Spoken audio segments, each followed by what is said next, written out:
美国那一套理论在过去成功，尽其可能的欺负边陲，尽其可能的劳动半边陲，所以我得到最大的获益。到了今天我适用。你看西方制度的落后性，它防贼胜于进步啊，它强调监督啊胜于开创。那在今天的中国呢，监督是要监督的，但是开创倒是更重要的。所以我才说属于中华民族时代来的，因为全世界变成这个样子，那谁能够有整体化的思维，不是传统的政府跟民间把社会的各个部件打造一体化的。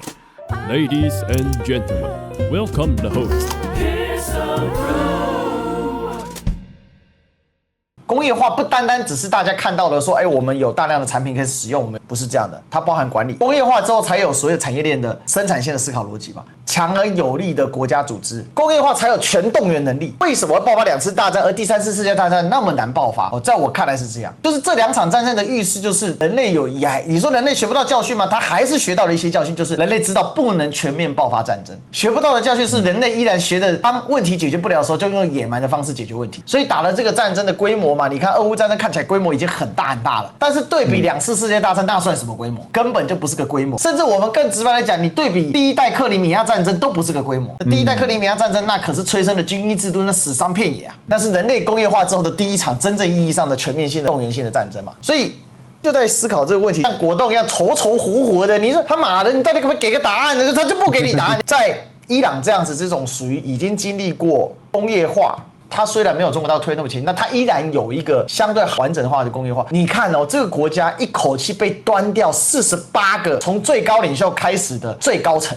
而且是遍及各个领域。因为当时最高领袖是召集所有领域的人啊，政治圈的、宗教圈的、革命卫队高层都叫来，全死。结果这个国家竟然没有中枢混乱，竟然没有彻底崩溃，它依然强而有力的。它怎么恢复呢？很简单，因为伊朗早就已经实施国民教育了，在1970年代就完成工业化，而且是整个全现代化的工业化，所以它所造成的问题就是城乡的收入不均嘛，这个大量的乡村人口到了城市当平民嘛，包含比较有名的强硬派的前总统内贾德，他家求得揭不开锅嘛，他们家祖上是做铁匠，他们也没有农地，当时他们家进城的时候，也就在贫民窟做了好久，但靠着他是小镇做题家的能力，一路读到了这次清华工科的程度，最后靠过选举选上了总统。现代化国家它的抗揍程度很高，所以也许我们在2026年起看到全球的一个新的局势。我认为啦，中华民族的伟大复兴是进入如鱼得水时期，但是老百姓生活不见得会非常非常的舒服，因为全球性的慢性斗争，它会变得很浆糊、很果冻。因为现在的工业化已经基本上传遍全世界。我之前讲个笑话嘛，我说，即便在亚马逊雨林的最深处，所谓的未开化人类部落从未与外界接触，那是你去拍他的时候，他穿的全身赤裸，然后只穿条丁字裤。你一离开的时候，牛仔裤套起来 ，T 恤套着。你咋知道？这个事情已经被很多人发现。你以为的是这样，全世界真的可能只剩下印度所属的安达曼海那里有个岛屿。我知道还有很多非洲国家，它的识字率、受教育的状况很差。但是这些人只要但凡他们暂时性的没有这么多强烈的军事冲突跟破坏的时候，他们还是有办法过活的。你会发现，即便拿一个这个破破烂烂的塑料瓶，他们也可以把它改造成某种工具武器，然后来用。然后即便大家都没有基建嘛，就它可以挂个小太阳能板，它依然到手机可以充电，还可以上网。这是一个让大家很不舒适、很不畅快的时代，因为工业化的结果的普适性已经几乎深入到世界的任何一个角落，四肢百骸。而且你看，工业化最发达的地区已经进入工业4.0了。越发达越快，其实全世界上现在不是产能不足啊，是换不均啊，就是问题在这里啊。这些国家的耐打程度都变高了，而且呢，你会发现呢，很多事情不是你干掉1个人、2个人，因为当你工业化普及之后，大家的余裕增加了，读书的人一定变多，都会提高什么？社会的韧性会变高。你死了 A 有 B 嘛，死了 B 有 C 嘛。我看了一个翻译牛仔的阿富汗博主，他跑去伊朗，他说大部分现在伊朗老干部复员嘛，伊朗人多，所以干部到65岁退休，退休60岁到60岁退休，很多是真的退休了，可是48个人被干掉，对不对？很多人要升上去，所以就复员一些干部，然后再把一些年轻干部提拔上来，这个事情就解决了。伊朗不缺干部啊。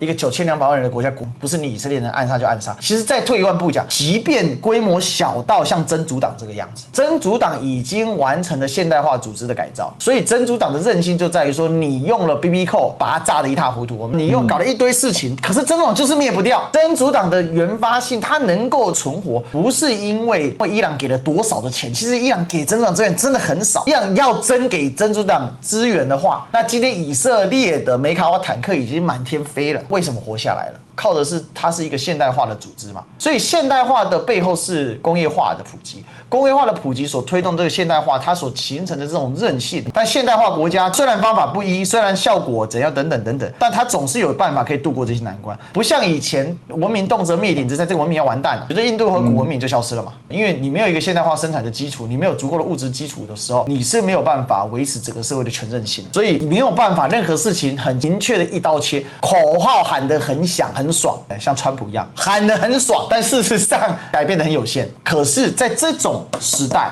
因为它是全界面的，它是连续式，它不太会出现断层的状况之下，谁能够在这种全界面、全领域的完善治理，它虽然看起来没动，但是最终的变量可观，谁就能够在这个时代里面。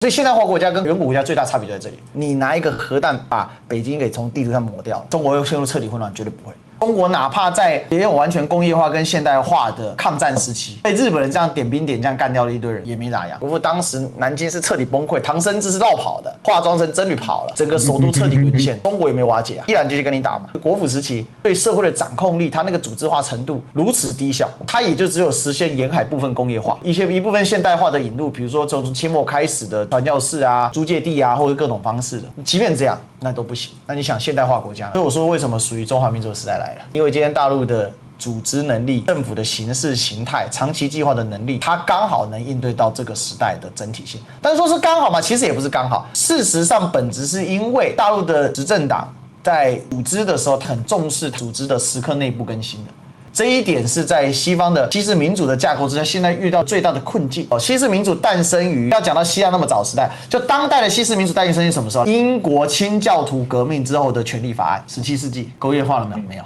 现代的这个组织架构进一步推展是法国大革命，法国大革命工业化了没有？还没透彻。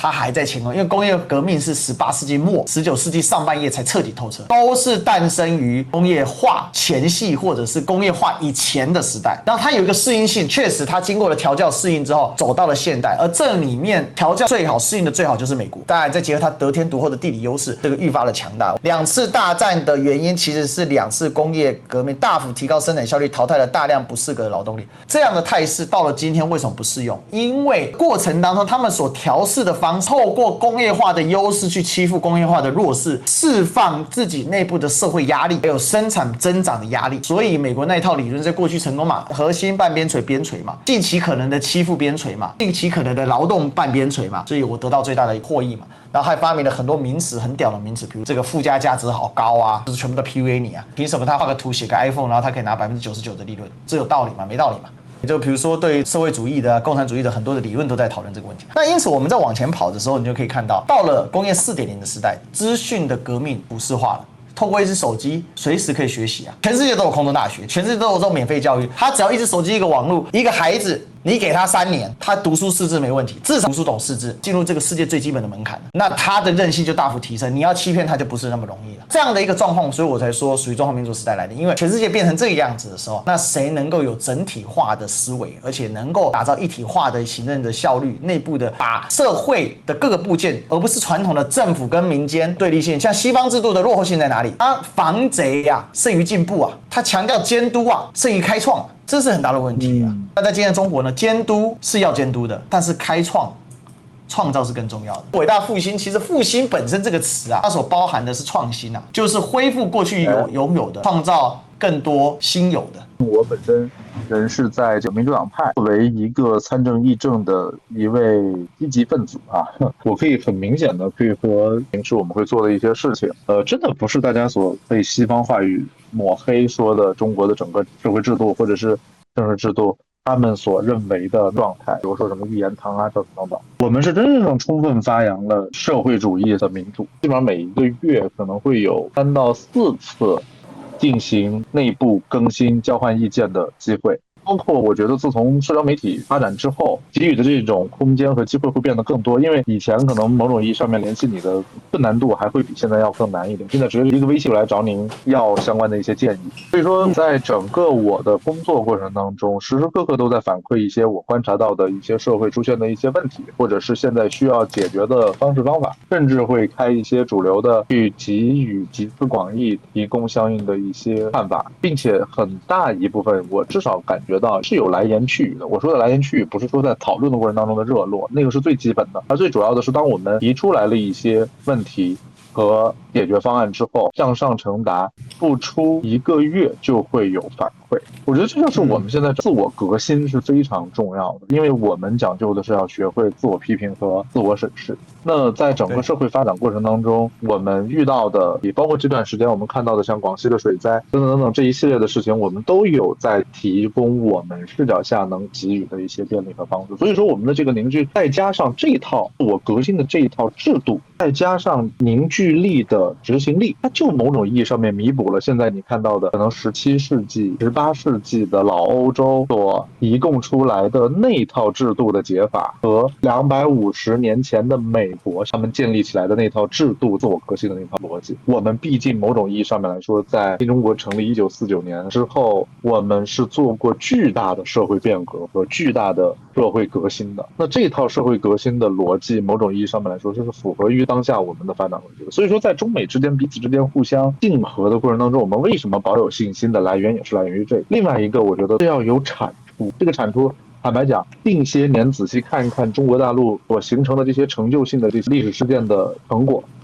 我就不用说吧，就是中国的首次1级火箭的回收。我看到我很震撼啊，因为真鸭子划水给你爆出来的时候就来个王炸，而且是海上回收啊。因为你知道前阵子我倒是关注那个鲲鹏10年嘛。我们的这个运20炮兵嘛，运20B 疯狂炮兵嘛，一口气展示17架。我不认为啊，中国人打肿脸充胖子的，因为中国人是鄙视打肿脸充胖子这种行为的。如果我有17架，我就展现17架，那真是美国人。而且美国人告诉你说，我机库里还有啊，因为美国的文化得打肿脸充胖子。对，印度人，但印度人不一样，印度人他会跟你说，我机库里还有170架啊，这不一样啊。至于在哪里没关系，对不对？创造与再生嘛。这个美国人他会告诉你，我有34架。但我拉出17架，中国人是我有34架，可能我只给你17架，甚至更少。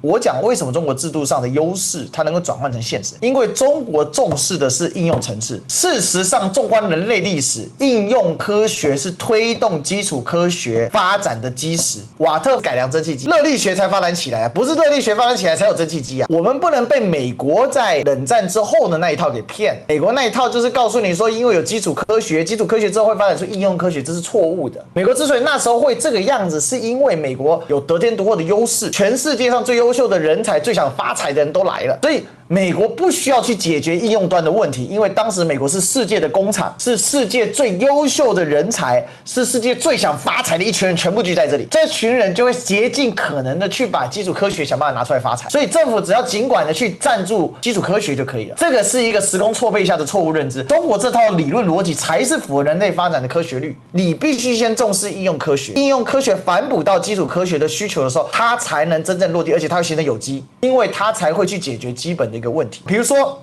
中国对于3元锂电池的掌握，基于这个我们的锂化学推进的非常快，因为有钱嘛。那为什么有钱呢？因为电池大厂觉得我他妈我不投资这个不行啊。这是一个逻辑，它是这样，不是他先投资锂电池，他先投资锂化学，然后他才知道哦，原来3元锂这么好用啊。回归到我说的那句话，就是要成果，那成果去佐证你的这套制度是否有效嘛。我举个例子，就是这种可重复的火箭事情，在整个西方也引起了巨大的震撼，就是中国在一步又一步的去实现我们想要去实现的目标。有一个对比，日本的媒体，我当时还有点恍惚。我说这是一瞬间东亚民族都集体复兴了吗？这一瞬间，同时间就看到了日本的媒体就说，日本宣布它的可重复回收火箭也取得了成功。我说这个标题听着有点猛啊，看看日本发射的是什么情况。结果我看到的就是腾空11米，平移6米，11米可能3层楼吧，就是飞起来3层楼。这彼此之间干什么呢？但我表达的意思就是，当有这些成果出现的时候，才会佐证于我们自己内心的那份自信。看到《纽约时报》的一篇文章，他说说这么解的说，中国的年轻人、年轻族群正在集体对西方传统时尚艺术品的祛魅。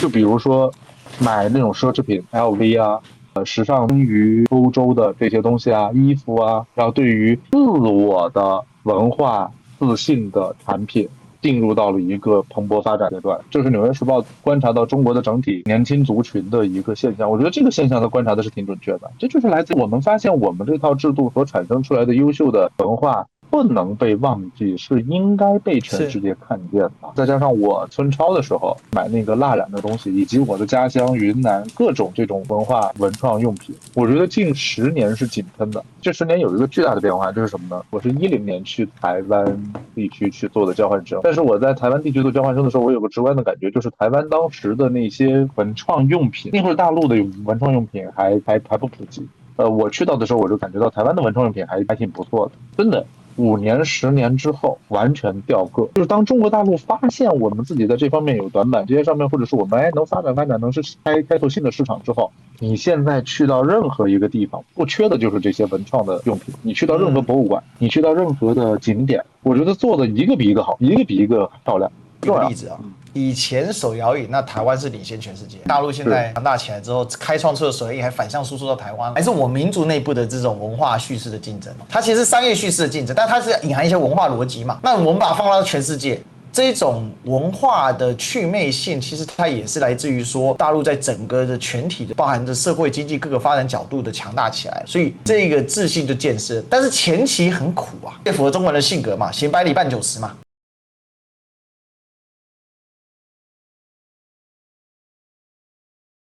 每个时代都有难，这个社会不可能是零困难的一个社会。